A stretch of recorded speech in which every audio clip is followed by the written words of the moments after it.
Ένα κορίτσι του δρόμου πλησιάζει έναν εκατομμυριούχο και κάνει ένα απροσδόκητο αίτημα. Δεν ζητά φαγητό ούτε στέγη, μόνο το σπιτάκι του, σκύλου του. Ο εκατομμυριούχος, έκπληκτος, δεν ξέρει τι να κάνει. Αυτό που συμβαίνει μετά αμφισβητεί όλα όσα πίστευε για τη δύναμη και τη συμπόνια. Αν αυτή η ιστορία σας ενδιαφέρει, μην ξεχάσετε να εγγραφείτε στο κανάλι μας και πείτε μας από ποια πόλη μας παρακολουθείτε. Συνεχίζουμε. Υπόσχομαι ότι αυτή θα είναι η καλύτερη ιστορία που θα ακούσετε στη ζωή σας. Η βροχή έπεφτε καταρακτωδώς στους δρόμους της Αθήνας, σαν μια πυκνή και αδυσόπιτη κουρτίνα. Οι αστραπές έσκιζαν το σκοτεινό ουρανό του απογεύματος, ενώ ο κεραυνός αντιχούσε ανάμεσα στα κτίρια, σαν βρυχυθμός πληγωμένου θηρίου. Τα αυλάκια του δρόμου δεν μπορούσαν πλέον να αποστραγγίσουν όλο αυτό το νερό και οι δρόμοι μετατρέπονταν γρήγορα σε μικρά αστικά ποτάμια. Μέσα, σε αυτή την καταιγίδα, μια μικρή φιγούρα έτρεχε απελπισμένα στα πλημμυρισμένα πεζοδρόμια. Η Ελένη ήταν μόλις 6 ετών, αλλά τα μάτια της κουβαλούσαν μια ωριμότητα που δεν θα έπρεπε να υπάρχει σε αυτή την ηλικία. Τα καστανά της μαλλιά κολούσαν στο βρεγμένο πρόσωπό της και τα σκισμένα ρούχα της βάριναν σαν ένα δεύτερο δέρμα. Τα αξιπόλυτα πόδια της άφηναν μικρούς λεκέδες αίματος στο γκρίζο τσιμέντο, κομμένα από τα σπασμένα γυαλιά και τα συντρίμμια που η βροχή παρέσυρε στους δρόμους. Κοιτούσε συνεχώς πίσω της, η καρδιά της χτυπούσε τόσο δυνατά που έμοιαζε να θέλει να πηδήξει από το στήθος της. Οι φωνές των ανδρών που την καταδίωκαν αναμειγνύονταν με τον θόρυβο της καταιγίδας, αλλά εκείνη εξακολουθούσε να τις ακούει, όλο και πιο κοντά. Δεν καταλάβαινε ακριβώς τι φώναζαν, αλλά ήξερε ότι την κατηγορούσαν για κάτι που ποτέ δεν είχε κάνει. Η αδικία της κατάστασης βάρινε τους μικρούς της ώμους σαν ένας γιγάντιος βράχος. Το κρύο έκοβε το δέρμα της σαν χιλιάδες μικρά μαχαίρια. Η Ελένη έτρεμε όχι μόνο από τη χαμηλή θερμοκρασία, αλλά και από τον φόβο που κατανάλωνε κάθε ίνα της ύπαρξής της. Είχε μάθει πολύ νωρίς ότι ο κόσμος δεν ήταν ένα ασφαλές μέρος για παιδιά σαν κι αυτήν. Ορφανή από 3 ετών, είχε περάσει από σπίτι σε σπίτι, πάντα να την επιστρέφουν σαν ελαττωματικό προϊόν.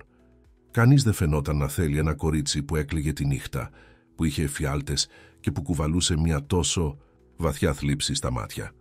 Όταν μια οικογένεια τελικά αποφάσισε να την υιοθετήσει, η Ελένη πίστεψε ότι η ζωή της θα μπορούσε να αλλάξει. Για μερικούς μήνες γνώρισε τι σημαίνει να έχει δικό της δωμάτιο, παιχνίδια και ακόμη και αγκαλιές την ώρα του ύπνου. Αλλά η ευτυχία δεν κράτησε πολύ. Ένα βράδυ, ενώ έπαιζε στην αυλή, είδε και άκουσε πράγματα που δεν έπρεπε να έχει δει. Άνδρες που συζητούσαν για σκοτεινές επιχειρήσεις, για βρώμικο χρήμα και απειλές. Όταν κατάλαβαν ότι το κορίτσι ήταν εκεί, όλα άλλαξαν. Η οικογένεια που την είχε υιοθετήσει δεν ήταν αυτό που φαινόταν. Πίσω από την πρόσωψη της αξιοπρέπειας έκρυβαν σκοτεινά μυστικά που η Ελένη δεν μπορούσε να κατανοήσει πλήρως. Το μόνο που ήξερε ήταν ότι ξαφνικά είχε γίνει ένα πρόβλημα, ένας ανεπιθύμητος μάρτυρας κάποιου τρομερού πράγματος, και τώρα έτρεχε στους δρόμους, προσπαθώντας να ξεφύγει από εκείνους που ήθελαν να τη φημώσουν για πάντα. Η Ελένη έστριψε σε μια γωνία και κρύφτηκε πίσω από ένα μουσκεμένο θάμνο. Τα μικρά της χέρια έτρεμαν, καθώς προσπαθούσε να ελέγξει την αναπνοή της. Οι άνδρες πέρασαν, τρέχοντας από το δρόμο. Οι φακοί τους έκοβαν το σκοτάδι σαν φωτεινές λεπίδες. Έκλεισε τα μάτια της σφιχτά, ευχόμενη να γίνει αόρατη. Ευχόμενη όλο αυτό να ήταν απλώς ένας τρομερός εφιάλτης, από τον οποίο θα μπορούσε να ξυπνήσει. Αλλά όταν άνοιξε ξανά τα μάτια της, ήταν ακόμα εκεί, βρεγμένη, κρυωμένη και πιο μόνη από ποτέ. Ζεστά δάκρυα αναμίχθηκαν με το νερό της βροχής στο πρόσωπό της, αλλά τα σκούπισε γρήγορα. Δεν υπήρχε χρόνος για κλάματα. Έπρεπε να συνεχίσει να κινείται, έπρεπε να βρει ένα ασφαλές μέρος. Σηκώθηκε αργά και συνέχισε να περπατά στους έρημους δρόμους. Η καταιγίδα είχε διώξει όλους μέσα στα σπίτια τους, αφήνοντας μόνο εκείνη και τους διώκτες της στους δρόμους. Η Ελένη πέρασε από κλειστά καταστήματα, εγκαταλελειμμένα αυτοκίνητα και φανάρια που αναβόσβηναν άσκοπα σε μια ανύπαρκτη κυκλοφορία. Κάθε σκιά φαινόταν να κρύβει μια απειλή, κάθε θόρυβος την έκανε να αναπηδά από τρόμο. Ήταν τότε που είδε τα φώτα, όχι τα κρύα και κιτρινοπά φώτα των στήλων του δρόμου, αλλά τα ζεστά και φιλόξενα φώτα ενός μεγάλου σπιτιού, προστατευμένου από ψηλές πύλες και καλοδιατηρημένους κήπους. Ακόμη και κάτω από την καταρακτώδη βροχή μπορούσε να διακρίνει την κραυγαλαία διαφορά μεταξύ εκείνου, του τόπου και του κόσμου στον οποίο ζούσε. Εκεί ήταν που ζούσαν οι ευτυχισμένοι άνθρωποι, άνθρωποι που ποτέ δεν χρειάστηκε να κρυφτούν ή να τρέξουν για να σώσουν τη ζωή τους. Η Ελένη πλησίασε το κυγκλίδωμα που χώριζε το πεζοδρόμιο από την πολυτελή κατοικία. Τα μικρά της δάχτυλα έκλεισαν γύρω από τις κρύες σιδερένιες ράβδους και κοίταξε μέσα από αυτές σαν φυλακισμένη που παρατηρεί την ελευθερία. Από την άλλη πλευρά υπήρχαν ακριβά αυτοκίνητα, εξωτικά φυτά και μια αίσθηση ασφάλειας που δεν είχε βιώσει ποτέ. Ήταν τόσο απορροφημένη στην ενατένιση εκείνου του μακρινού κόσμου που σχεδόν δεν αντιλήφθηκε το αυτοκίνητο που πλησίαζε. Ήταν μια μαύρη BMW, γυαλιστερή ακόμα και κάτω από τη βροχή. Το όχημα σταμάτησε μπροστά από την ηλεκτρονική πύλη και η Ελένη είδε έναν κομψό άνδρα να βγαίνει από τη θέση του οδηγού. Φορούσε ένα ακριβό κοστούμι και κρατούσε μια δερμάτινη τσάντα, που πιθανώς κόστιζε περισσότερο από όσα είχε δει σε χρήματα σε όλη της τη ζωή. Ο Αλέξανδρος Παπαδόπουλος ήταν 42 ετών και ήταν ένας από τους πιο επιτυχημένους επιχειρηματίες της Αθήνας. Κληρονόμος μιας περιουσίας που χτίστηκε για γενναίες, είχε πολλαπλασιάσει την οικογενειακή περιουσία μέσω έξυπνων επενδύσεων και κερδοφόρων επιχειρήσεων. Ζούσε μόνο σε εκείνο το αρχοντικό, περιτριγυρισμένος από όλες τις πολυτέλειες που μπορούσαν να αγοράσουν τα χρήματα, αλλά παραδόξως απομονωμένος από τον πραγματικό κόσμο. Ήταν έτοιμος να πληκτρολογήσει τον κωδικό της πύλης όταν παρατήρησε τη μικρή βρεγμένη φιγούρα από την άλλη πλευρά του κυγκλιδώματος. Για μια στιγμή τα μάτια τους συναντήθηκαν και ο Αλέξανδρος ένιωσε κάτι παράξενο να αναδεύεται στο στήθος του. Είχαν περάσει χρόνια που δεν κοίταζε πραγματικά τους ανθρώπους στους δρόμους, πάντα απορροφημένος στα δικά του προβλήματα και τις ευθύνες του. Αλλά κάτι σε εκείνα τα παιδικά μάτια τον έκανε να σταματήσει. Η Ελένη συγκέντρωσε όλο το θάρρος που είχε απομείνει στο μικρό της σώμα και πλησίασε την πύλη. Η φωνή της βγήκε αδύναμη και τρεμάμενη, σχεδόν χαμένη στον θόρυβο της βροχής, αλλά κατάφερε να προφέρει τα λόγια που θα μπορούσαν να σώσουν τη ζωή της ή να τη σφραγίσουν για πάντα. «Παρακαλώ, κύριε», ψιθύρισε κρατώντας σφιχτά τα κάγκελα της πύλης. «Χρειάζομαι μόνο ένα μέρος για να κρυφτώ από την καταιγίδα. Οποιοδήποτε μέρος κάνει. Υπόσχομαι ότι δεν θα ενοχλήσω». Ο Αλέξανδρος έμεινε ακίνητος, παρατηρώντας αυτό το παιδί που ήταν μουσκεμα και προφανώς σε απόγνωση. Το λογικό του μυαλό φώναζε να μπει στο σπίτι, να κλείσει τις πύλες και να προσποιηθεί ότι δεν είχε συμβεί τίποτα. Δεν γνώριζε αυτό το κορίτσι, δεν ήξερε από πού ερχόταν ή τι προβλήματα θα μπορούσε να φέρει. Η ζωή του ήταν οργανωμένη, προβλέψιμη και ασφαλής ακριβώς, επειδή κρατούσε απόσταση από περιπλοκές όπως αυτή. Αλλά υπήρχε κάτι στη φωνή της, στον τρόπο που ζήτησε μόνο ένα καταφύγιο από την καταιγίδα, που άγγιξε ένα μέρος της καρδιάς του που πίστευε ότι είχε πεθάνει εδώ και πολύ καιρό. Ίσως ήταν η προφανής ευαλωτότητα του παιδιού, ίσως ήταν το γεγονός ότι δεν ζήτησε χρήματα, φαγητό ή οτιδήποτε άλλο εκτός από ένα ασφαλές μέρος για να περιμένει να περάσει η βροχή. «Είσαι μόνη σου?» ρώτησε η φωνή του βγαίνοντας πιο απαλή από ό,τι σκόπευε. Η Ελένη έγνεψε καταφατικά χωρίς να μπορεί να μιλήσει. Φρέσκα δάκρυα αναβλύζουν από τα μάτια της, αλλά τα συγκράτησε με δύναμη. Δεν ήθελε ο άνδρας να νομίζει ότι ήταν αδύναμη ή πολύ απελπισμένη. Ο Αλέξανδρος κοίταξε τριγύρω, ελέγχοντας αν υπήρχε κάποιος άλλος στην περιοχή. Ο δρόμος ήταν εντελώς έρημος, εκτός από τους δυο τους. Ήξερε ότι ήταν έτοιμος να πάρει μια απόφαση που θα μπορούσε να αλλάξει τα πάντα, αλλά κάτι μέσα του δεν μπορούσε απλά να γυρίσει την πλάτη σε αυτό το παιδί.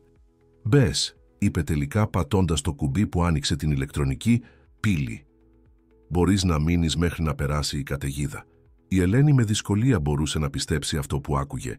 Για μια στιγμή έμεινε παραλυμένη, φοβούμενη ότι ήταν απλώς ένα σκληρό όνειρο. Αλλά όταν η πύλη άρχισε να ανοίγει με έναν απαλό βόμβο, έτρεξε μέσα, τα ξυπόλυτα πόδια της πλατσουρίζοντας στις λακκούβες που σχηματίζονταν στον κήπο. Ο Αλέξανδρος την παρατηρούσε καθώς έμπαινε, παρατηρώντας πόσο μικρή και εύθραυστη φαινόταν μέσα στο μεγαλείο της ιδιοκτησίας του. Ο ίδιος έμεινε έκπληκτος με την απόφασή του. Δεν ήταν ποτέ παρορμητικό άτομο. πάντα υπολόγιζε κάθε κίνηση πριν την κάνει. Αλλά εδώ να προσκαλεί μια εντελώς άγνωστη στο σπίτι του, ένα παιδί που προφανώς είχε κάποιο είδος προβλήματος. «Έλα», είπε, αρχίζοντας να περπατά προς την κύρια είσοδο. «Ας σε βγάλουμε από αυτή τη βροχή». Η Ελένη τον ακολούθησε σε ασφαλή απόσταση, ακόμα μην μπορώντας να πιστέψει ότι αυτό συνέβαινε πραγματικά. Μετά από ώρες τρεξίματος και κρυψίματος, επιτέλους είχε βρει κάποιον πρόθυμο να τη βοηθήσει, αλλά ένα μέρος της παρέμενε σε επιφυλακή, θυμούμενη ότι δεν ήταν όλοι οι άνθρωποι που φαίνονταν καλοί, πραγματικά καλοί. Όταν μπήκαν στο σπίτι, η Ελένη έμεινε με το στόμα ανοιχτό. Η είσοδος ήταν μεγαλύτερη από οποιοδήποτε μέρος όπου είχε ζήσει ποτέ. Γυαλιστερό μάρμαρο κάλυπτε το πάτωμα και ένας κρυστάλλινος πολυέλαιος κρεμόταν από το ψηλό ταβάνι σαν ένας οικιακός αστερισμός. Ακριβοί πίνακες διακοσμούσαν τους τοίχους και κομψά έπιπλα ήταν διάσπαρτα στα ορατά δωμάτια. Ο Αλέξανδρος παρατήρησε την έκπληξη του κοριτσιού και ένιωσε ένα παράξενο τσίμπημα δυσφορίας. Για πρώτη φορά μετά από χρόνια είδε το σπίτι του μέσα από τα μάτια κάποιου άλλου και συνειδητοποίησε πόσο όλα εκεί μέσα φώναζαν πολυτέλεια και επίδειξη. Δεν είχε ποτέ αναρωτηθεί γι' αυτό πριν, αλλά τώρα αναρωτιόταν πώς ένα παιδί που προφανώς προερχόταν από τη φτώχεια ένιωθε σε αυτό το περιβάλλον.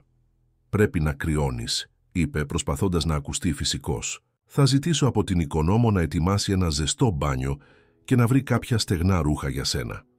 Η Ελένη κούνησε γρήγορα το κεφάλι της. «Δεν χρειάζεται, κύριε. Ήθελα μόνο ένα μέρος για να κρυφτώ από τη βροχή. Δεν θέλω να ενοχλήσω». Ο τρόπος που μιλούσε, πάντα ζητώντας συγγνώμη για την ύπαρξή της, έκανε την καρδιά του Αλέξανδρου να σφίγγεται με έναν τρόπο που δεν μπορούσε να εξηγήσει. Υπήρχε μια οδυνηρή ταπεινότητα σε αυτό το παιδί, σαν να είχε μάθει από πολύ νωρίς ότι δεν άξιζε να καταλαμβάνει χώρο στον κόσμο. «Δεν είναι καθόλου ενόχληση», επέμεινε γονατίζοντας για να βρίσκεται στο ύψος των ματιών της. «Πώς σε λένε?» «Ελένη», απάντησε σιγανά, ακόμα τρέμοντας, «από το κρύο». «Ελένη», επανέλαβε, και υπήρχε κάτι ευγενικό στον τρόπο που πρόφερε το όνομα. «Είναι ένα όμορφο όνομα. Εγώ είμαι ο Αλέξανδρος και θα μείνεις εδώ μέχρι να νιώσεις καλύτερα, εντάξει?» Εκείνη έγνεψε καταφατικά διστακτικά, αλλά ο Αλέξανδρος μπορούσε να δει τη δυσπιστία να λάμπει ακόμα στα μάτια της. Αναρωτιόταν τι είδους ζωή είχε αυτό το κορίτσι για να είναι τόσο επιφυλακτικό, τόσο προετοιμασμένο να απορριφθεί ή να εγκαταλειφθεί. Καθώς ο Αλέξανδρος καλούσε την οικονόμο και φρόντιζε για την Ελένη, δεν είχε ιδέα ότι η απόφασή του να ανοίξει τις πύλες εκείνο το βροχερό βράδυ επρόκειτο να αλλάξει όχι μόνο τη ζωή του κοριτσιού, αλλά και τη δική του με τρόπους που ποτέ δεν θα μπορούσε να φανταστεί. Έξω, η καταιγίδα συνέχιζε να μένεται, αλλά μέσα στο αρχοντικό δύο μοναχικές ψυχές είχαν βρει, χωρίς να το ξέρουν, την αρχή κάποιου πράγματος που θα μπορούσε να επουλώσει παλιές πληγές και να δημιουργήσει δεσμούς ισχυρότερους από κάθε αντιξοότητα. Η οικονόμος, η κυρία Κατερίνα, μια κυρία 60 ετών που εργαζόταν για την οικογένεια Παπαδόπουλος εδώ και περισσότερες από 2 δεκαετίες, κατέβηκε τις σκάλες με μια έκφραση έκπληξης στο πρόσωπό της. Ποτέ δεν είχε δει τον Αλέξανδρο να φέρνει κάποιον στο σπίτι, πόσο μάλλον ένα βρεγμένο παιδί που ήταν σαφώς σε ευάλωτη κατάσταση. «Κύριε Αλέξανδρε», ρώτησε σταματώντας στο τέλος της σκάλας και παρατηρώντας τη σκηνή μπροστά της. «Κατερίνα, αυτή είναι η Ελένη», είπε ο Αλέξανδρος, κρατώντας τη φωνή του ήρεμη και ελεγχόμενη. «Χρειάζεται ένα ζεστό μπάνιο και στεγνά ρούχα. Δες αν μπορείς να βρεις κάτι που να της ταιριάζει». Η οικονόμος κοίταξε το κορίτσι με μητρικά μάτια. Κατά τη διάρκεια των ετών είχε μεγαλώσει 4 δικά της παιδιά και είχε αναπτύξει ένα οξυμένο προστατευτικό ένστικτο. Μπορούσε να δει καθαρά ότι αυτό το παιδί είχε περάσει κάτι τρομερό. Τα σκισμένα ρούχα, οι κοψιές στα πόδια και κυρίως ο φόβος που έλαμπε στα μάτια της διηγούνταν μια ιστορία που δεν χρειαζόταν λόγια. «Βεβαίως, κύριε», απάντησε πλησιάζοντας την Ελένη με απαλές και μη απειλητικές κινήσεις. «Έλα μαζί μου, αγαπητή μου, θα σε φροντίσουμε». Η Ελένη δίστασε κοιτάζοντας εναλλάξ τον Αλέξανδρο και την οικονόμο. Η καλοσύνη στα πρόσωπά τους φαινόταν αληθινή, αλλά είχε μάθει με τον σκληρό τρόπο ότι τα φαινόμενα μπορούν να απατούν. Παρόλα αυτά, το κρύο στα κόκαλά της ήταν αφόρητο και η υπόσχεση των στεγνών ρούχων ήταν πολύ δελεαστική για να αντισταθεί. «Μπορείς να πας», την ενθάρρυνε ο Αλέξανδρος, αντιλαμβανόμενος τον δισταγμό του κοριτσιού. «Η Κατερίνα θα σε φροντίσει καλά. Εγώ θα είμαι εδώ όταν κατέβεις». Κάτι στον τρόπο που το είπε αυτό, η βεβαιότητα ότι δεν θα έφευγε, έκανε την Ελένη να γνέψει καταφατικά και να ακολουθήσει την οικονόμο στις σκάλες. Κάθε βήμα προς τον επάνω όροφο φαινόταν να την οδηγεί πιο μακριά από τον κόσμο που γνώριζε και πιο κοντά σε κάτι εντελώς νέο και τρομακτικό. Εν τω μεταξύ ο Αλέξανδρος έμεινε στην είσοδο, προσπαθώντας να επεξεργαστεί αυτό που μόλις είχε κάνει. Τηλεφώνησε στον προσωπικό του οδηγό, ακυρώνοντας τις δεσμεύσεις της βραδιάς, και μετά κατευθύνθηκε στο γραφείο του. Σερβιρίστηκε ένα ποτήρι ουίσκι και κάθισε στην δερμάτινη πολυθρόνα του, προσπαθώντας να καταλάβει την παρόρμηση που τον είχε οδηγήσει να βοηθήσει μια εντελώς άγνωστη. Τα τελευταία 15 χρόνια από τότε που ανέλαβε πλήρως τις επιχειρήσεις της οικογένειας μετά την αναχώρηση των γονιών του, ο Αλέξανδρος είχε χτίσει ψηλούς τοίχους γύρω από την προσωπική του ζωή. Οι σχέσεις ήταν περιττές περιπλοκές και είχε μάθει ότι ήταν πιο εύκολο να κρατά τους ανθρώπους σε απόσταση. Η τελευταία του σοβαρή προσπάθεια για σχέση είχε τελειώσει πριν από 5 χρόνια, όταν η πρώην αραβωνιαστικιά του τον εγκατέλειψε επειδή θεωρούσε ότι ήταν συναισθηματικά μη διαθέσιμος και ανίκανος να συνδεθεί αληθινά με άλλο ανθρώπινο όν. Τότε ο Αλέξανδρος είχε αντιμετωπίσει τον χωρισμό ως ανακούφιση. Οι σχέσεις απαιτούσαν χρόνο, συναισθηματική ενέργεια και δεσμεύσεις που δεν ήταν διατεθειμένος να κάνει. Η επιχείρησή του άνθιζε, οι επενδύσεις του απέδιδαν σημαντικά κέρδη και είχε πλήρη ελευθερία να παίρνει τις δικές του αποφάσεις. Ήταν μια τακτοποιημένη και προβλέψιμη ζωή, ακριβώς όπως του άρεσε. Αλλά εκείνο το βράδυ, κοιτάζοντας αυτό το απελπισμένο παιδί, κάτι είχε ξυπνήσει μέσα του. Ίσως ήταν ο τρόπος που είχε ζητήσει βοήθεια, χωρίς να απαιτεί τίποτα περισσότερο από τα βασικά. Ίσως ήταν η αναγνώριση ότι πίσω από όλο τον πλούτο και την επιτυχία του, και εκείνος ήταν μόνος και χαμένος με τον δικό του τρόπο. Στον επάνω όροφο, η Κατερίνα βοηθούσε την Ελένη να βγάλει τα βρεγμένα ρούχα, κάνοντας συνειδητή προσπάθεια να μην δείξει το σοκ που ένιωθε, βλέποντας την κατάσταση του κοριτσιού. Εκτός από τις κοψιές στα πόδια, υπήρχαν γρατζουνιές στα χέρια και τα πόδια και ήταν εμφανώς υποσιτισμένη. Καθώς ετοίμαζε ένα ζεστό μπάνιο, η οικονόμος συζητούσε απαλά, προσπαθώντας να κάνει την Ελένη να νιώσει ασφαλής. «Πόσο καιρό έχεις να φας σωστά, αγαπητή μου?» ρώτησε η Κατερίνα, ελέγχοντας τη θερμοκρασία του νερού. «Δεν θυμάμαι», απάντησε η Ελένη ειλικρινά. «Μερικές φορές έβρισκα πράγματα στα σκουπίδια των εστιατορίων». Η καρδιά της Κατερίνας σφίχτηκε. Είχε μεγαλώσει παιδιά και ήξερε ακριβώς πώς θα έπρεπε να φαίνεται ένα παιδί 6 ετών. Η Ελένη ήταν σαφώς κάτω από το φυσιολογικό βάρος και υπήρχε μια ωριμότητα στα μάτια της που δεν θα έπρεπε να υπάρχει σε κάποιον τόσο νέο. Ενώ η Ελένη έκανε μπάνιο, η Κατερίνα κατέβηκε για να μιλήσει με τον Αλέξανδρο. Τον βρήκε ακόμα στο γραφείο, χαμένο στις σκέψεις του. «Κύριε Αλέξανδρε», άρχισε κλείνοντας την πόρτα πίσω της, «μπορώ να μιλήσω ειλικρινά?» «Φυσικά, Κατερίνα, πάντα μπορείς. Αυτό το κορίτσι έχει περάσει κάτι τρομερό. Είναι υποσιτισμένη, τραυματισμένη και προφανώς τρομοκρατημένη. Δεν είναι ένα παιδί που απλώς χάθηκε από την οικογένειά του κατά τη διάρκεια της καταιγίδας». Ο Αλέξανδρος έγνεψε σοβαρά. «Φαντάστηκα ότι δεν θα ήταν τόσο απλό». «Τι σκοπεύετε να κάνετε?» Ήταν μια δίκαιη ερώτηση και ο Αλέξανδρος δεν είχε μια ξεκάθαρη απάντηση. «Δεν ξέρω ακόμα. Προς το παρόν μπορεί να μείνει μέχρι να αναρρώσει και μέχρι να ανακαλύψουμε πώς να τη βοηθήσουμε κατάλληλα». Η Κατερίνα μελέτησε το πρόσωπο του αφεντικού της. Σε 2 δεκαετίες που εργαζόταν για αυτόν, είχε γίνει μάρτυρας της σταδιακής μεταμόρφωσής του από έναν ελπιδοφόρο νέο σε έναν κλειστό και απομονωμένο άνδρα. Το να βλέπει τον Αλέξανδρο να δείχνει συμπόνια για μια εντελώς άγνωστη ήταν κάτι καινούριο και αναρωτιόταν αν αυτό το μικρό κορίτσι θα μπορούσε να είναι ακριβώς αυτό που χρειαζόταν για να ξαναβρει την ανθρωπιά του. «Θα χρειαστεί κατάλληλα ρούχα», είπε η Κατερίνα, «και θρεπτικό φαγητό και πιθανότατα ιατρική φροντίδα». «Φρόντισε για ό,τι χρειάζεται», απάντησε ο Αλέξανδρος χωρίς δισταγμό. «Τα χρήματα δεν είναι πρόβλημα». 40 λεπτά αργότερα η Ελένη κατέβηκε τις σκάλες εντελώς μεταμορφωμένη. Η Κατερίνα είχε βρει ένα πολύ μεγάλο νυχτικό που ανήκε σε μία από τις κόρες του επιστάτη και είχε βουρτσίσει τα μαλλιά του κοριτσιού μέχρι να λάμψουν. Με το καθαρό πρόσωπο και τα στεγνά ρούχα, η Ελένη έμοιαζε με κανονικό παιδί, αν δεν ήταν η προσοχή που εξακολουθούσε να υπάρχει στις κινήσεις της. Ο Αλέξανδρος σηκώθηκε όταν μπήκε στο σαλόνι και πάλι γονάτισε για να είναι στο ύψος της. «Νιώθεις καλύτερα?» ρώτησε.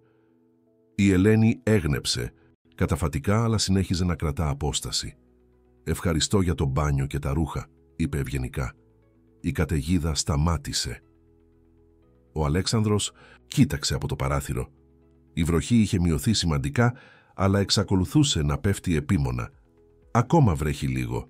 Γιατί δεν τρως κάτι πριν σκεφτείς να φύγεις?» Η αναφορά στο φαγητό έκανε το στομάχι της Ελένης να γουργουρίσει ακουστά και κοκκίνησε από ντροπή. Είχε τόσο καιρό που δεν είχε φάει ένα κανονικό γεύμα που είχε σχεδόν ξεχάσει πώς είναι να έχεις πραγματική πείνα. Αντί για τον συνεχή πόνο στο στομάχι που είχε γίνει σύντροφος, η Κατερίνα εμφανίστηκε στην πόρτα του σαλονιού με έναν δίσκο. «Ετοίμασα μια σούπα λαχανικών και ζεστό ψωμί», ανακοίνωσε, «και ένα ποτήρι ζεστό γάλα». Η Ελένη κοίταξε το φαγητό σαν να ήταν θησαυρός. Τα χέρια της έτρεμαν ελαφρά όταν πήρε το κουτάλι και έφαγε αργά, απολαμβάνοντας κάθε μπουκιά σαν να ήταν το τελευταίο γεύμα της ζωής της. Ο Αλέξανδρος και η Κατερίνα την παρατηρούσαν σιωπηλά και οι δύο συγκινημένοι από τον τρόπο που εκτιμούσε κάτι τόσο απλό. «Είναι νόστιμο?» ρώτησε ο Αλέξανδρος. «Είναι το πιο νόστιμο φαγητό που έχω φάει ποτέ στη ζωή μου», απάντησε η Ελένη με ειλικρίνεια και υπήρχαν δάκρυα στα μάτια της. «Σας ευχαριστώ πολύ». Όταν τελείωσε το φαγητό, η Ελένη σηκώθηκε από το τραπέζι και κοίταξε προς την πόρτα. Η πραγματικότητα της κατάστασης της επέστρεψε σαν ένα κρύο κύμα. Δεν είχε πού να πάει, δεν είχε κανέναν που να την περιμένει και οι άνδρες που την καταδίωκαν πιθανότατα την έψαχναν ακόμα. «Θα πρέπει να φύγω τώρα», είπε σιγανά. «Δεν θέλω να προκαλέσω περισσότερα προβλήματα». «Ποια προβλήματα?» ρώτησε ο Αλέξανδρος, συνοφριωμένος. «Δεν προκαλείς κανένα πρόβλημα». Η Ελένη δάγκωσε το κάτω χείλος της, παλεύοντας με τα δάκρυα. Πώς θα μπορούσε να εξηγήσει σε αυτόν τον ευγενικό άνθρωπο ότι ήταν επικίνδυνη, ότι κακοί άνθρωποι την έψαχναν, ότι οποιοσδήποτε τη βοηθούσε θα μπορούσε να μπλέξει? «Είναι πολύ αργά για να είναι ένα παιδί στους δρόμους», είπε ο Αλέξανδρος απαλά. «Γιατί δεν μένεις απόψε? Αύριο μπορούμε να σκεφτούμε μια καλύτερη λύση». Η προσφορά ήταν δελεαστική, αλλά η Ελένη ήξερε ότι δεν άξιζε τόση καλοσύνη. Σε όλη της τη ζωή είχε μάθει ότι η παρουσία της ήταν ένα βάρος, ότι πάντα κατέληγε να είναι πάρα πολύ για τους ανθρώπους που προσπαθούσαν να τη βοηθήσουν. «Έχετε δωμάτιο επισκεπτών?» ρώτησε διστακτικά. «Φυσικά, η Κατερίνα μπορεί να ετοιμάσει το πιο άνετο δωμάτιο του σπιτιού για σένα». Η Ελένη κούνησε γρήγορα το κεφάλι της. Δεν χρειάζεται να είναι τίποτα φάνσι. Στην πραγματικότητα έκανε παύση, συγκεντρώνοντας το θάρρος να κάνει ένα αίτημα που θα αποκάλυπτε περισσότερα για τον πόνο της από ό,τι θα μπορούσε οποιαδήποτε εξήγηση. «Έχετε σκύλο?» Ο Αλέξανδρος φάνηκε έκπληκτος με την ερώτηση. «Όχι, δεν έχω». «Γιατί?» «Είναι που...» Η Ελένη κατάπιε δύσκολα, τα λόγια της βγαίνοντας σε ένα ψίθυρο σχεδόν αδιόρατο. «Μπορώ να κοιμηθώ στο σπιτάκι του σκύλου, αν έχετε ένα, εννοώ. Δεν χρειάζομαι πολύ χώρο και υπόσχομαι ότι δεν θα λερώσω τίποτα». Η σιωπή που ακολούθησε διακόπηκε μόνο από τον ήχο της βροχής έξω. Ο Αλέξανδρος και η Κατερίνα αντάλλαξαν βλέμματα και οι δύο σοκαρισμένοι από το αίτημα. Δεν ήταν μόνο αυτό που είχε πει η Ελένη, αλλά ο τρόπος που το είχε πει, με μια δειλή ελπίδα σαν να ήταν το να βρίσκεσαι στο σπιτάκι ενός σκύλου ένα προνόμιο για το οποίο θα έπρεπε να παρακαλέσει. Ο Αλέξανδρος ένιωσε κάτι να σπάει μέσα στο στήθος του. Εκείνη τη στιγμή κατάλαβε ότι αυτό το κορίτσι δεν ήταν μόνο σωματικά τραυματισμένο. Η ψυχή της είχε πληγωθεί με έναν τρόπο που με δυσκολία μπορούσε να φανταστεί. Η ιδέα ότι ένα παιδί θεωρούσε το σπιτάκι ενός σκύλου κατάλληλο μέρος για να κοιμηθεί αποκάλυπτε μια ιστορία απόρριψης και εγκατάλειψης που ξεπερνούσε κατά πολύ αυτό που είχε φανταστεί.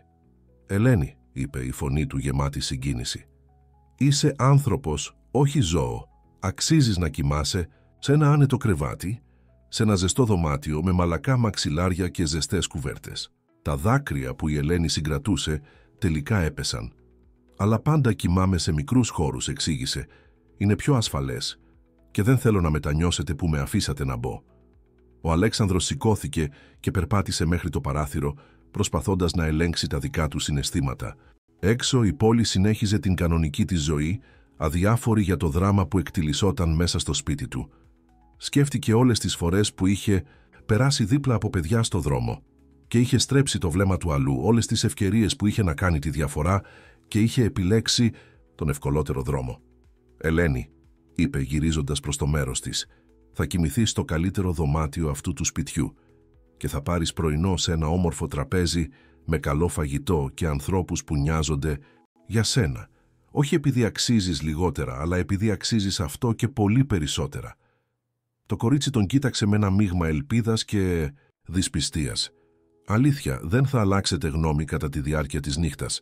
«Δεν θα αλλάξω γνώμη», υποσχέθηκε ο Αλέξανδρος και για πρώτη φορά μετά από πολλά χρόνια έκανε μια δέσμευση που προερχόταν από την καρδιά, όχι από το μυαλό Μαξ. Η Κατερίνα πλησίασε την Ελένη και άπλωσε το χέρι της. «Έλα, αγαπητή μου, θα σου δείξω το δωμάτιό σου. Έχει θέα στον κήπο και ένα κρεβάτι που μοιάζει με σύννεφο».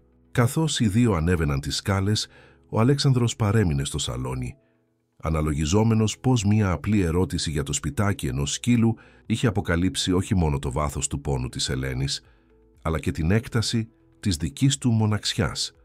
Για πρώτη φορά μετά από χρόνια, το σιωπηλό αρχοντικό του δεν φαινόταν πλέον καταφύγιο, αλλά μια χρυσή φυλακή που είχε χτίσει γύρω του. Ψηλά, η Ελένη κοιτούσε από το παράθυρο του δωματίου, παρατηρώντας τα φώτα της πόλης που έλαμπαν μέσα από τη βροχή. Για πρώτη φορά μετά από πολύ καιρό ήταν ασφαλής, ζεστή και καλά ταϊσμένη. Αλλά ένα μέρος της ακόμα περίμενε να ξυπνήσει και να ανακαλύψει ότι όλα δεν ήταν παρά ένα σκληρό όνειρο. Έξω από το αρχοντικό, σκοτεινές φιγούρες παρατηρούσαν την ιδιοκτησία από τις σκιές, σχεδιάζοντας την επόμενη κίνησή τους. Η αναζήτηση για την Ελένη απήχε πολύ από το να τελειώσει και η καταιγίδα που είχε φέρει το κορίτσι στον Αλέξανδρο επρόκειτο να μετατραπεί σε κάτι πολύ πιο επικίνδυνο. Οι πρώτες ακτίνες του πρωινού ήλιου φιλτραρίστηκαν μέσα από τις κουρτίνες του δωματίου, ξυπνώντας την Ελένη από έναν ύπνο βαθύτερο από αυτόν που είχε βιώσει εδώ και μήνες. Για μερικά ευλογημένα δευτερόλεπτα ξέχασε πού βρισκόταν και γιατί ήταν εκεί. Το κρεβάτι ήταν πραγματικά μαλακό σαν σύννεφο, ακριβώς όπως είχε υποσχεθεί η Κατερίνα, και τα σεντόνια μύριζαν φρέσκια λεβάντα. Αλλά η πραγματικότητα σύντομα επέστρεψε σαν ένα κρύο κύμα. Ελένη κάθισε στο κρεβάτι, κοιτάζοντας γύρω από το πολυτελές δωμάτιο που έμοιαζε βγαλμένο από ταινία. Σκούρα ξύλινα έπιπλα, λεπτή ταπετσαρία, μια άνετη πολυθρόνα κοντά στο παράθυρο και στο κομοδίνο ένα μικρό βάζο με φρέσκα λουλούδια. Ήταν πιο όμορφο και άνετο από οπουδήποτε είχε κοιμηθεί ποτέ, και αυτό μόνο αύξανε την αίσθησή της ότι δεν ανήκε σε αυτόν τον κόσμο. Κατέβηκε τις σκάλες ξυπόλυτη, τα πόδια της δεν έκαναν κανέναν θόρυβο στο παχύ χαλί. Μπορούσε να ακούσει φωνές να έρχονται από την κουζίνα και το άρωμα του φρέσκου καφέ και του φρυγανισμένου ψωμιού την έκανε να συνειδητοποιήσει πόσο πεινασμένη ήταν. Ακόμα και μετά τη σούπα της προηγούμενης νύχτας, το σώμα της εξακολουθούσε να αναρρώνει από εβδομάδες υποσιτισμού. Στην κουζίνα βρήκε τον Αλέξανδρο καθισμένο στο τραπέζι, να διαβάζει εφημερίδες και να πίνει καφέ, ενώ η Κατερίνα ετοίμαζε το πρωινό, και οι δύο την κοίταξαν όταν εμφανίστηκε στην πόρτα και η Ελένη ένιωσε ένα τσίμπημα ανησυχίας. Και αν είχαν αλλάξει γνώμη κατά τη διάρκεια της νύχτας, και αν το φως της ημέρας είχε αποκαλύψει ότι το να τη βοηθήσουν ήταν ένα λάθος. «Καλημέρα, Ελένη», είπε ο Αλέξανδρος, διπλώνοντας την εφημερίδα και χαμογελώντας της. «Πώς κοιμήθηκες?» «Πολύ καλά, ευχαριστώ», απάντησε διστακτικά. «Ήταν η καλύτερη νύχτα ύπνου της ζωής μου». Η Κατερίνα πλησίασε με ένα πιάτο γεμάτο με τηγανίτες, αυγά και φρέσκα φρούτα. «Ελπίζω να πεινάς, αγαπητή μου. Ετοίμασα ένα ιδιαίτερο πρωινό για σένα». Η Ελένη κοίταξε το πιάτο με γουρλωμένα μάτια. Ήταν αρκετό φαγητό για 3 γεύματα, τουλάχιστον στον κόσμο από τον οποίο προερχόταν. Κάθισε στο τραπέζι διστακτικά, ακόμα περιμένοντας κάποιος να πει ότι όλα ήταν μια παρεξήγηση.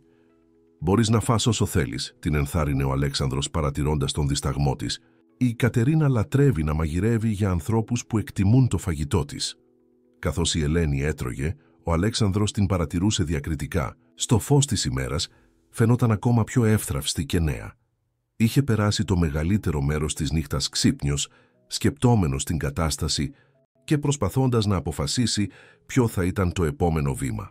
Έπρεπε να ανακαλύψει από πού ερχόταν, αν είχε οικογένεια που την έψαχνε και πώς θα μπορούσε να τη βοηθήσει με πιο μόνιμο τρόπο.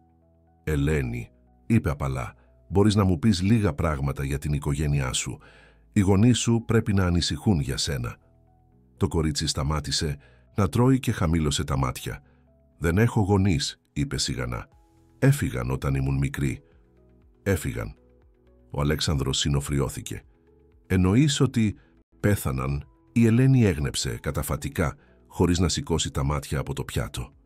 «Ήταν ένα αυτοκινητιστικό δυστύχημα όταν ήμουν 3 ετών. Από τότε έχω μείνει σε διάφορα μέρη. Ορφανοτροφία, οικογένειες που ήθελαν να με υιοθετήσουν, αλλά μετά άλλαζαν γνώμη». Η φωνή της έσβησε στην τελευταία φράση και ο Αλέξανδρος ένιωσε την καρδιά του να σφίγγεται. Είχε μεγαλώσει σε μια στοργική οικογένεια, ακόμη κι αν ήταν απόμακρη, και ποτέ δεν είχε βιώσει τον πόνο της εγκατάλειψης που αυτό το παιδί προφανώς γνώριζε πολύ καλά. «Και χθες το βράδυ», συνέχισε ήρεμα, «γιατί έτρεχες στη βροχή?» Ήταν τότε που η Ελένη σήκωσε τα μάτια και ο Αλέξανδρος είδε πραγματικό φόβο να λάμπει σε αυτά. Κοίταξε νευρικά προς το παράθυρο, σαν να περίμενε να δει απειλητικά πρόσωπα από την άλλη πλευρά του τζαμιού.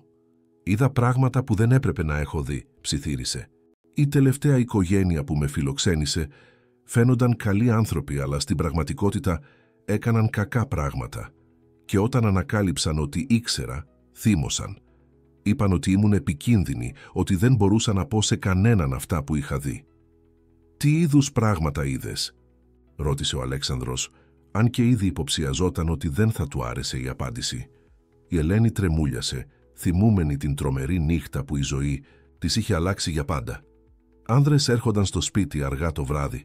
Μιλούσαν για χρήματα, για ανθρώπους που τους χρωστούσαν, για το πώς θα έκαναν αυτούς τους ανθρώπους να πληρώσουν, και είδαν να χτυπούν κάποιον στο υπόγειο. Το αίμα του Αλέξανδρου πάγωσε. Το κορίτσι είχε γίνει μάρτυρας εγκληματικών δραστηριοτήτων, κάτι που εξηγούσε γιατί την καταδίωκαν. Δεν ήταν απλώς κακοί άνθρωποι που προσπαθούσαν να φημώσουν ένα παιδί. Ήταν επαγγελματίες εγκληματίες που έβλεπαν την Ελένη ως απειλή για τις επιχειρήσεις τους. «Ελένη», είπε κρατώντας τη φωνή του ήρεμη για να μην την τρομάξει περισσότερο, «αυτοί οι άνθρωποι ξέρουν πού είσαι τώρα». «Δεν ξέρω», παραδέχτηκε. «Έτρεχα για πολλή ώρα στη βροχή, αλλά είναι έξυπνοι και έχουν πολλούς φίλους.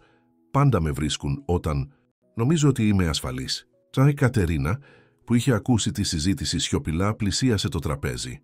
«Κύριε Αλέξανδρε, ίσως θα έπρεπε να καλέσουμε την αστυνομία».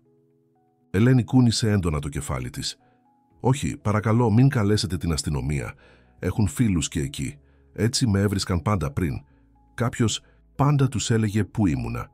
Η αποκάλυψη ότι υπήρχε αστυνομική διαφθορά έκανε τον Αλέξανδρο να συνειδητοποιήσει τη σοβαρότητα της κατάστασης. Η Ελένη δεν έτρεχε μόνο από συνηθισμένους εγκληματίες. Ήταν παγιδευμένη σε ένα δίκτυο διαφθοράς που την ακολουθούσε όπου κι αν πήγαινε. «Τότε τι έκανες όταν σε έβρισκαν πριν?» ρώτησε. «Έφευγα ξανά», είπε η Ελένη απλά. «Πάντα κατάφερνα να ξεφύγω μέχρι τώρα. Αλλά γίνεται όλο και πιο δύσκολο. Θυμώνουν περισσότερο κάθε φορά». Ο Αλέξανδρος σηκώθηκε και άρχισε να περπατά στην κουζίνα, επεξεργαζόμενος τις πληροφορίες.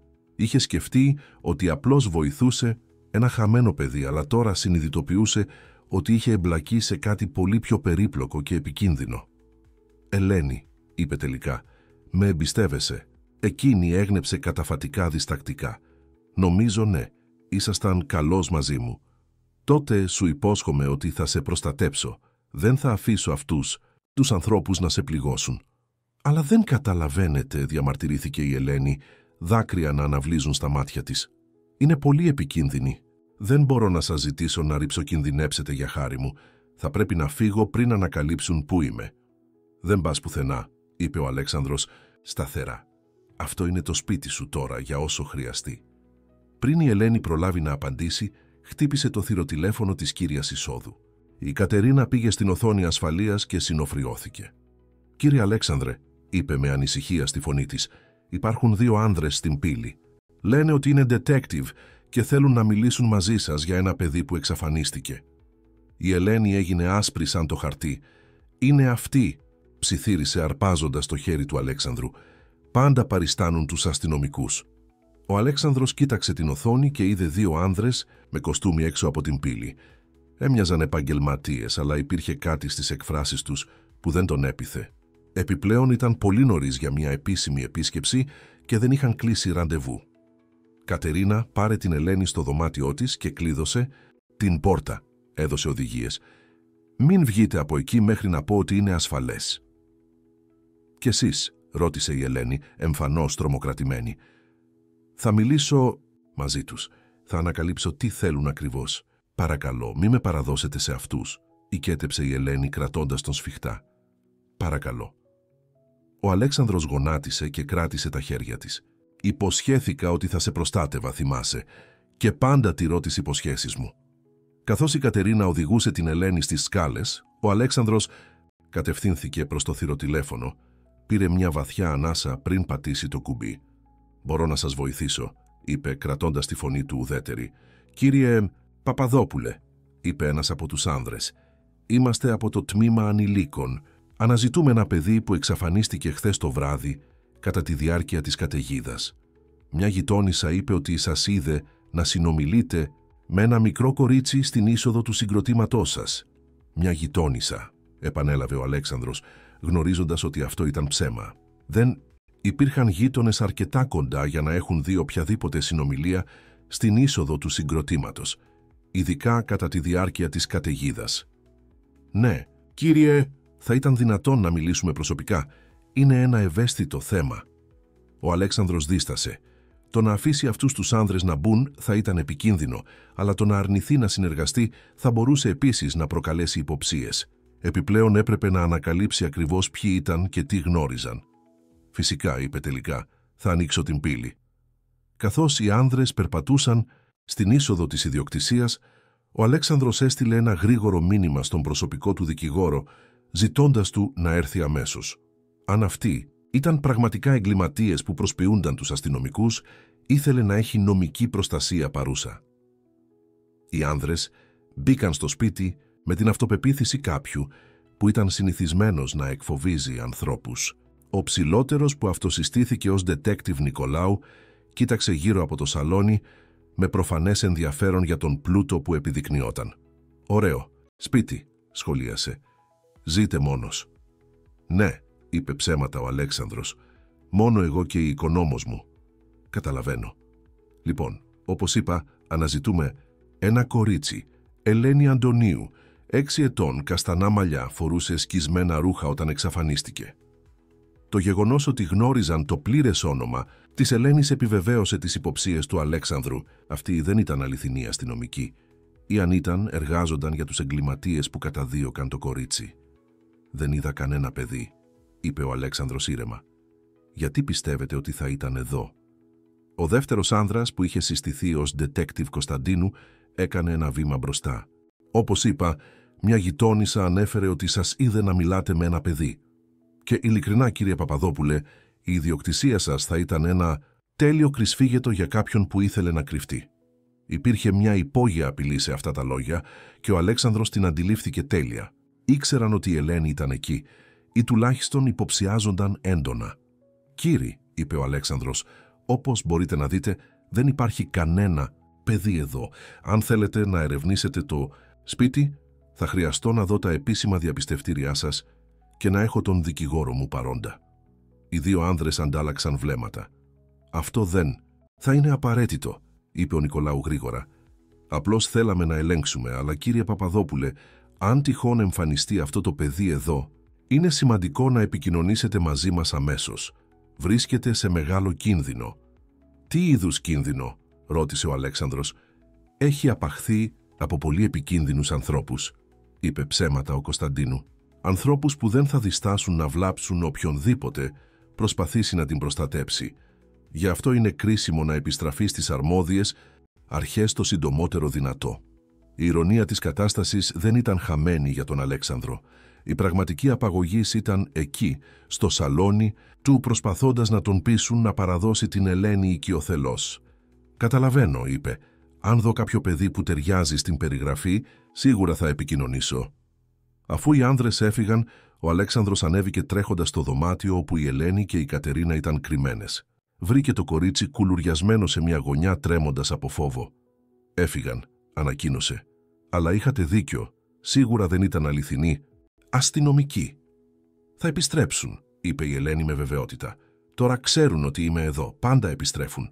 Ο Αλέξανδρος κάθισε στο κρεβάτι και την κοίταξε. Εκείνη τη στιγμή συνειδητοποίησε ότι δεν αντιμετώπιζε πλέον μόνο μία απόφαση να βοηθήσει ένα παιδί σε ανάγκη. Έκανε μια επιλογή που θα μπορούσε να θέσει σε κίνδυνο τη δική του ζωή, που θα μπορούσε να καταστρέψει όλα όσα είχε χτίσει. Αλλά όταν κοίταξε την Ελένη, είδε όχι μόνο ένα τρομαγμένο κορίτσι, αλλά έναν άνθρωπο που είχε εγκαταλειφθεί από όλους τους ενήλικες που θα έπρεπε να την είχαν προστατέψει. Είδε ένα παιδί που είχε μάθει να περιμένει το χειρότερο από τους ανθρώπους, που είχε αναγκαστεί να μεγαλώσει πολύ γρήγορα και που παρόλα αυτά διατηρούσε μια σπίθα ελπίδα στα μάτια της. «Ελένη», είπε, «μπορεί να προσπαθήσουν να επιστρέψουν, αλλά δεν θα καταφέρουν να σε πάρουν, το υπόσχομαι». «Πώς μπορείτε να είστε σίγουρος?» ρώτησε. Ο Αλέξανδρος χαμογέλασε και υπήρχε μια αποφασιστικότητα στα μάτια του που δεν ήταν εκεί πριν. «Γιατί για πρώτη φορά στη ζωή μου βρήκα κάτι για το οποίο αξίζει να παλέψω και δεν θα τα παρατήσω εύκολα». Εκείνη τη στιγμή ο Αλέξανδρος Παπαδόπουλος πήρε την πιο σημαντική απόφαση της ζωής του. Δεν είχε σημασία τι θα κόστιζε, δεν είχαν σημασία οι κίνδυνοι, θα προστάτευε την Ελένη. Και κάνοντας αυτή την επιλογή, δεν ήξερε ότι επρόκειτο να ανακαλύψει κομμάτια του εαυτού του που είχε θάψει εδώ και πολύ καιρό και ότι αυτό το μικρό και θαραλέο κορίτσι θα άλλαζε τη ζωή του με τρόπους που ποτέ δεν θα μπορούσε να φανταστεί. Οι επόμενες μέρες πέρασαν σε μια παράξενη μίξη κανονικότητας και έντασης. Ο Αλέξανδρος είχε προσλάβει μια διακριτική εταιρεία ασφαλείας για να παρακολουθεί την ιδιοκτησία και είχε επίσης επικοινωνήσει με έναν δικηγόρο ειδικευμένο σε δικαιώματα παιδιών για να κατανοήσει καλύτερα τις νομικές επιλογές. Εν τω μεταξύ η Ελένη άρχιζε σιγά σιγά να προσαρμόζεται στη ζωή στο αρχοντικό, αν και ακόμα κοιμόταν άσχημα και πεταγόταν στον παραμικρό θόρυβο. Η Κατερίνα είχε γίνει μια μητρική φιγούρα για το κορίτσι, διδάσκοντάς της μικρά πράγματα της καθημερινότητας και λέγοντας ιστορίες πριν τον ύπνο. Ο Αλέξανδρος από την πλευρά του ανακάλυπτε πτυχές του εαυτού του που είχε ξεχάσει ότι υπήρχαν. Για πρώτη φορά μετά από χρόνια έφτανε στο σπίτι ανυπόμονος όχι για τη σιωπή και τη μοναξιά, αλλά για τη συντροφιά ενός 6χρονου κοριτσιού που έκανε ερωτήσεις για τα πάντα και γελούσε με αστεία που δεν ήξερε καν ότι ήξερε να λέει. Ένα απόγευμα Πέμπτης, καθώς η Ελένη έπαιζε στον κήπο υπό το προσεκτικό βλέμμα της Κατερίνας, ο Αλέξανδρος έλαβε ένα τηλεφώνημα που θα άλλαζε τα πάντα. «Κύριε Παπαδόπουλε», είπε η φωνή στο τηλέφωνο, «το όνομά μου είναι Μαρία Ελευθεριάδου. Είμαι ερευνήτρια δημοσιογράφος και έχω πληροφορίες για το παιδί που προστατεύεται». Ο Αλέξανδρος ένιωσε το αίμα του να παγώνει. «Δεν ξέρω για τι πράγμα μιλάτε». «Παρακαλώ μην κλείσετε», είπε γρήγορα η Μαρία. «Ξέρω ότι προστατεύετε την Ελένη Αντωνίου και ήρθα να βοηθήσω. Ερευνώ το εγκληματικό δίκτυο που την καταδιώκει εδώ και μήνες. Μπορώ να προσφέρω μια οριστική διέξοδο από αυτή την κατάσταση». Μετά από δισταγμό, ο Αλέξανδρος συμφώνησε να τη συναντήσει σε ένα δημόσιο καφέ στο κέντρο της πόλης. Η Μαρία ήταν μια γυναίκα στα 30 της, με αποφασιστικά μάτια και έναν φάκελο γεμάτο έγγραφα. «Εδώ και 6 μήνες ερευνώ μια οργάνωση που αναμειγνύει ξέπλυμα χρήματος με άσκηση επιρροής», εξήγησε. «Ο αρχηγός της οργάνωσης είναι ο Δημήτριος Αντωνόπουλος, που τυχαίνει να ήταν ο προσωρινός θετός πατέρας της Ελένης». «Θετός πατέρας», επανέλαβε ο Αλέξανδρος μπερδεμένος. Ο Αντωνόπουλος χρησιμοποιεί ψεύτικες οικογένειες ως πρόσωψη για τις επιχειρήσεις του. Η Ελένη τοποθετήθηκε μαζί τους μέσω δωροδοκίας σε υπαλλήλους του συστήματος υιοθεσίας. Δεν θα έπρεπε ποτέ να είχε βρεθεί εκεί εξ αρχής. Η Μαρία άνοιξε τον φάκελο και έδειξε φωτογραφίες, έγγραφα και ηχογραφήσεις. Η Ελένη έγινε μάρτυρας του Αντωνόπουλου να διατάζει την επίθεση σε έναν επιχειρηματία που αρνιόταν να συμμετάσχει σε ένα σχέδιο δωροδοκίας. Μπορεί να είναι το κλειδί για να καταρρεύσει ολόκληρη η οργάνωση. Αλλά αυτό σημαίνει ότι θα συνεχίσει να βρίσκεται σε κίνδυνο, διαμαρτυρήθηκε ο Αλέξανδρος. Όχι απαραίτητα. Έχω επαφές στην εισαγγελία που δεν έχουν διαφθαρεί. Αν η Ελένη καταθέσει με ασφάλεια, μπορούν να προσφέρουν πλήρη προστασία και να βάλουν τον Αντωνόπουλο και τους ανθρώπους του στη φυλακή μόνιμα. Ο Αλέξανδρος ένιωσε ένα μείγμα ελπίδας και φόβου. Και μετά, τι θα συμβεί με την Ελένη? Η Μαρία χαμογέλασε. Αυτό είναι το καλύτερο μέρος. Με τον Αντωνόπουλο φυλακισμένο και δεδομένου ότι τοποθετήθηκε παράνομα σε εκείνη την οικογένεια, η Ελένη θα ήταν ελεύθερη για μια νόμιμη υιοθεσία, αν υπάρχει κάποιος που ενδιαφέρεται να την υιοθετήσει φυσικά. Η καρδιά του Αλέξανδρου επιταχύνθηκε. Δεν το είχε ακόμα παραδεχτεί στον εαυτό του, αλλά τις τελευταίες εβδομάδες είχε αρχίσει να φαντάζεται πώς θα ήταν να έχει την Ελένη μόνιμα στη ζωή του. Η ιδέα της υιοθεσίας είχε ξεκινήσει ως μια φευγαλαία σκέψη, αλλά τώρα γινόταν μια πραγματική πιθανότητα. «Πόσο χρόνο έχουμε?» ρώτησε. Ο Αντωνόπουλος γίνεται απελπισμένος. Οι πληροφοριοδότες μου λένε ότι σχεδιάζει μια οριστική ενέργεια τις επόμενες ημέρες. Πρέπει να δράσουμε γρήγορα. Εκείνο το βράδυ ο Αλέξανδρος μίλησε με την Ελένη για το σχέδιο. Το κορίτσι που είχε μάθει να μην εμπιστεύεται εύκολα έκανε πολλές ερωτήσεις. «Κι αν πάει στραβά?» μ' ρώτησε. «Κι αν μετά την κατάθεση με στείλουν σε άλλο ορφανοτροφείο?» Ο Αλέξανδρος γονάτισε δίπλα στο κρεβάτι της. «Ελένη, μπορώ να σου κάνω μια ερώτηση?» Εκείνη έγνεψε καταφατικά. «Πώς θα ένιωθες αν μπορούσες να μείνεις εδώ για πάντα, αν η Κατερίνα, εγώ και εσύ γινόμασταν μια πραγματική οικογένεια?» Τα μάτια της Ελένης γέμισαν δάκρυα. «Θέλετε να με υιοθετήσετε?» «Περισσότερο από οτιδήποτε άλλο στον κόσμο», απάντησε ο Αλέξανδρος, εκπλήσοντας τον εαυτό του με την ειλικρίνεια των λόγων του. «Από τότε που ήρθες εδώ, αυτό το σπίτι επιτέλους έγινε ένα σπιτικό. Με δίδαξες τι σημαίνει πραγματικά να νοιάζεσαι για κάποιον». Η Ελένη έπεσε στην αγκαλιά του κλαίγοντας. «Θέλω να μείνω εδώ για πάντα, αλλά κι αν δεν είμαι αρκετά καλή, κι αν κάνω κάτι λάθος?» «Ελένη», είπε ο Αλέξανδρος κρατώντας την μεστοργή, «δεν χρειάζεται να είσαι τέλεια. Χρειάζεται μόνο να είσαι ο εαυτός σου. Και είσαι ήδη περισσότερα από όσα θα μπορούσα ποτέ να ονειρευτώ σε μια κόρη». Η λέξη «κόρη» εωρήθηκε στον αέρα μεταξύ τους, γεμάτη νόημα και υπόσχεση. 2 μέρες αργότερα το σχέδιο τέθηκε σε εφαρμογή. Η Ελένη θα κατέθετε μέσω τηλεδιάσκεψης από ένα ασφαλές μέρος στην εισαγγελία, με τον Αλέξανδρο και τη Μαρία στο πλευρό της. Η κατάθεση θα ήταν καθοριστική για την καταδίκη του Αντωνόπουλου και ολόκληρης της οργάνωσής του. Το πρωί της ακρόασης, η Ελένη ήταν εμφανώς νευρική. Φορούσε ένα καινούριο φόρεμα που η Κατερίνα είχε αγοράσει ειδικά για την περίσταση και τα μαλλιά της ήταν προσεκτικά χτενισμένα. «Φοβάμαι», παραδέχτηκε στον Αλέξανδρο καθώς κατευθύνονταν προς το θωρακισμένο αυτοκίνητο που θα τους μετέφερε στην εισαγγελία. «Και εγώ», παραδέχτηκε ο Αλέξανδρος, «αλλά μερικές φορές πρέπει να αντιμετωπίσουμε τους φόβους μας για να προστατέψουμε τους ανθρώπους που αγαπάμε». «Με αγαπάτε?» ρώτησε η Ελένη, τα μάτια της να λάμπουν. «Σε αγαπώ περισσότερο από όσο φανταζόμουν ότι είναι δυνατόν να αγαπήσω κάποιον», απάντησε, και ήταν η πιο αγνή αλήθεια που είχε πει ποτέ στη ζωή του. Η κατάθεση διήρκεσε 3 ώρες. Η Ελένη, με ένα θάρρος εντυπωσιακό για ένα 6χρονο παιδί, διηγήθηκε όλα όσα είχε δει και ακούσει.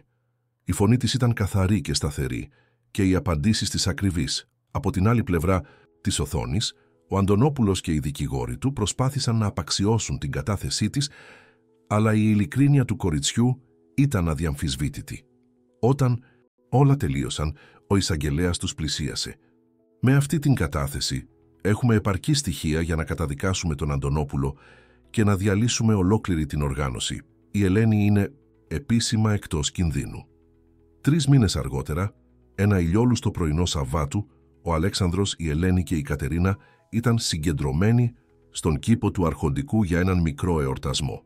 Η διαδικασία υιοθεσίας είχε ολοκληρωθεί την προηγούμενη μέρα και η Ελένη ήταν πλέον επίσημα Ελένη Παπαδοπούλου. «Μπαμπά», είπε η Ελένη, ακόμα συνηθίζοντας τη λέξη. «Μπορώ να σου κάνω μια ιδιαίτερη παράκληση?» «Φυσικά, κόρη μου, οτιδήποτε». Η Ελένη χαμογέλασε, μια έκφραση καθαρής ευτυχίας να φωτίζει το πρόσωπό της.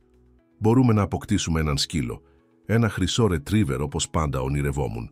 Ο Αλέξανδρος γέλασε, θυμούμενος την πρώτη νύχτα, όταν είχε ζητήσει να κοιμηθεί στο σπιτάκι του σκύλου. Τώρα ήθελε έναν σκύλο για παρέα, όχι ένα μέρος για να κρυφτεί. «Μπορούμε να έχουμε όσους σκύλους θέλεις», υποσχέθηκε, «και μπορώ να διαλέξω το όνομα». «Φυσικά». Η Ελένη σκέφτηκε για μια στιγμή. «Θα τον ονομάσω Ελπίδα, επειδή αυτό μου δώσατε όταν το χρειαζόμουν περισσότερο». Η Κατερίνα, που ετοίμαζε το ειδικό γεύμα εορτασμού, πλησίασε με δάκρυα στα μάτια. «Κύριε Αλέξανδρε, μπορώ να πω κάτι?» «Πάντα, Κατερίνα. Σε 20 χρόνια που εργάζομαι εδώ, ποτέ δεν σας είδα τόσο ευτυχισμένο».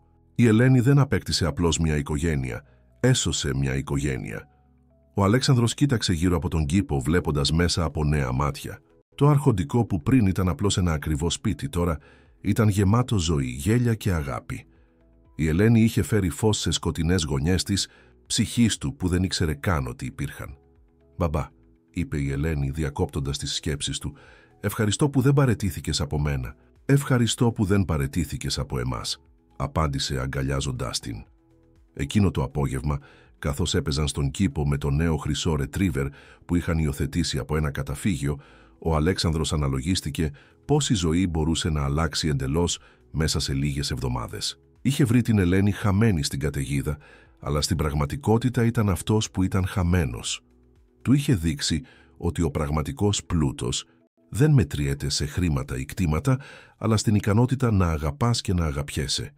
Η Ελένη από την πλευρά της είχε επιτέλους βρει αυτό που πάντα αναζητούσε. Όχι απλώς μία στέγη πάνω από το κεφάλι της ή φαγητό στο πιάτο, αλλά ένα μέρος όπου πραγματικά ανήκε, όπου αγαπιόταν, όχι παρά τις ουλές και τους φόβους της, αλλά συμπεριλαμβάνοντας όλα τα μέρη του ποια ήταν. Καθώς ο ήλιος έδιε πάνω από την Αθήνα, χρωματίζοντας τον ουρανό με αποχρώσεις του πορτοκαλί και του ροζ, ο Αλέξανδρος, η Ελένη και η Κατερίνα κάθισαν στον κήπο για να παρακολουθήσουν το ηλιοβασίλεμα. Η Ελπίδα κοιμόταν ήσυχα στα πόδια της Ελένης και για πρώτη φορά στη ζωή της το κορίτσι δεν κοιτούσε πάνω από τον ώμο της, δεν ετοιμαζόταν να φύγει. «Μπαμπά», μου είπε απαλά, «σ' αγαπώ». «Κι εγώ σ' αγαπώ, κόρη μου, για πάντα». Και εκείνη τη στιγμή και οι δύο ήξεραν ότι είχαν βρει κάτι που κανένας από τους δύο δεν είχε πραγματικά πιστέψει ότι υπήρχε. Μια αληθινή οικογένεια, χτισμένη όχι από δεσμούς αίματος, αλλά από επιλογή, αγάπη και το θάρρος να ανοίξεις την καρδιά σου ακόμη και μετά που έχει πληγωθεί. Η καταιγίδα που είχε φέρει την Ελένη στον Αλέξανδρο είχε περάσει εδώ και πολύ καιρό, αλλά το ουράνιο τόξο που είχε αφήσει πίσω της θα συνέχιζε να λάμπει σε όλη τους τη ζωή. Τέλος της ιστορίας, αγαπητοί ακροατές, ελπίζουμε η ιστορία της Ελένης και του Αλέξανδρου να άγγιξε βαθιά τις καρδιές σας. Αυτή η αφήγηση για την άνεφορον αγάπη, τις δεύτερες ευκαιρίες και τη μεταμορφωτική δύναμη της συμπόνιας μας υπενθυμίζει ότι μερικές φορές οι μεγαλύτερες ευλογίες έρχονται σε εμάς στις πιο απροσδόκητες στιγμές. Για να συνεχίσετε αυτό το συνές θυματικό ταξίδι μαζί μας, έχουμε ετοιμάσει μια ειδική λίστα αναπαραγωγής με εξίσου συναρπαστικές και εμπνευσμένες ιστορίες. Μπορείτε να τη βρείτε κάνοντας κλικ εδώ στην αριστερή πλευρά της οθόνης. Αν αυτή η ιστορία ξύπνησε ιδιαίτερα συναισθήματα μέσα σας, μην ξεχάσετε να εγγραφείτε στο κανάλι μας και να αφήσετε ένα like σε αυτό το βίντεο. Κάθε μέρα φέρνουμε μοναδικές αφηγήσεις που εξερευνούν την πολυπλοκότητα και την ομορφιά της ανθρώπινης ζωής. Ιστορίες που μας συνδέουν και μας υπενθυμίζουν τι πραγματικά έχει σημασία. Μην χάσετε